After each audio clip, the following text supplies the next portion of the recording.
Can you overcome those issues and win tomorrow? Well, good morning from beautiful Hobart, and thank you for having me on your show. Yes, we can win. There's no doubt that this election isn't about what's happened in the last month or even the last year. It's about what's happened over the last 7 years of a Liberal government and too many people being left behind. They're looking this election to who can make sure Tasmania is a fairer and a better place and address some of the significant challenges Tasmania is seeing, whether it's elective surgery waiting lists that have blown out, housing waiting lists that have blown out, unemployment that's above 7% for our regional communities. And we've got a clear plan to tackle those issues with a very strong team. OK, the pandemic has favoured the incumbents though. It's 4 from 4 as a matter of fact. Why would Tasmania be any different?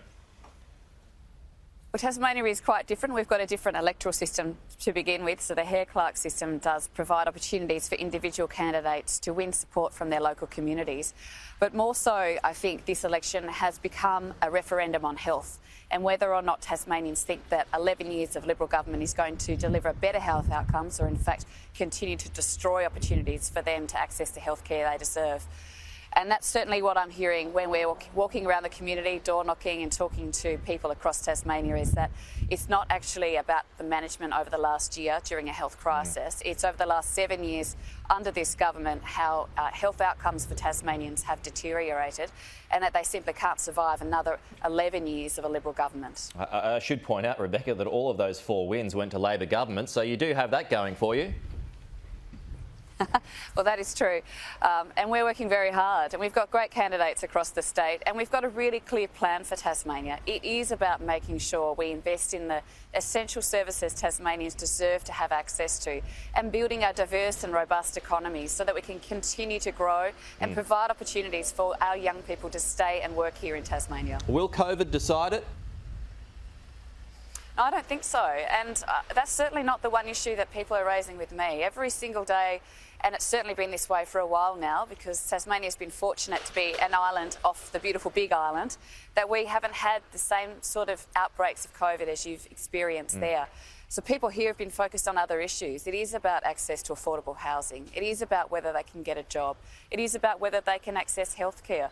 And they are the issues that people, I believe, will be voting on tomorrow. Well, the economy is in fairly good shape, as I understand it, though, and jobs are back to pre-pandemic levels. So isn't that a plus for the current government? Wouldn't the economy favour the Liberals? Well, that's not entirely true, and I've heard Peter Gutwin say that, but the fact is that regional unemployment is greater than 7%, youth unemployment is greater than 12%. We've got the 3rd highest unemployment rate in the country. We've got the worst underemployment rate in the country. There are lots of people in Tasmania who aren't feeling any benefit right now and in fact are quite nervous about their future.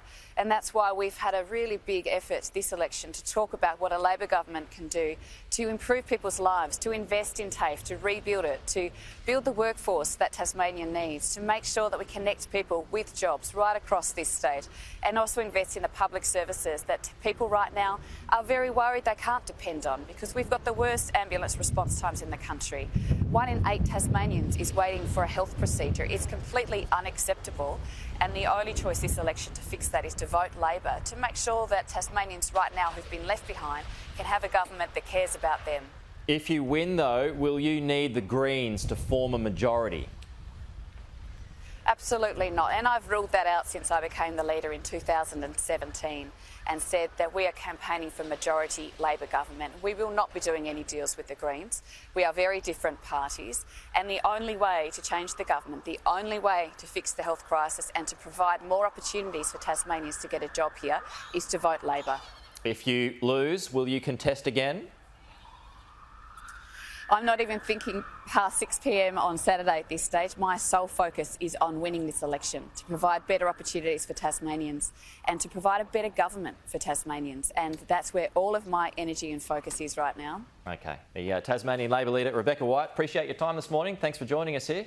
Thank you very much. And don't miss Sky News' comprehensive live coverage of the Tasmanian election. Erica Betts, Jackie Lambie, Helen Polly, Andrew Clennell and Graham Richardson will be joining Kieran Gilbert from 5:30 p.m. tomorrow for all of the results and the reaction as it happens.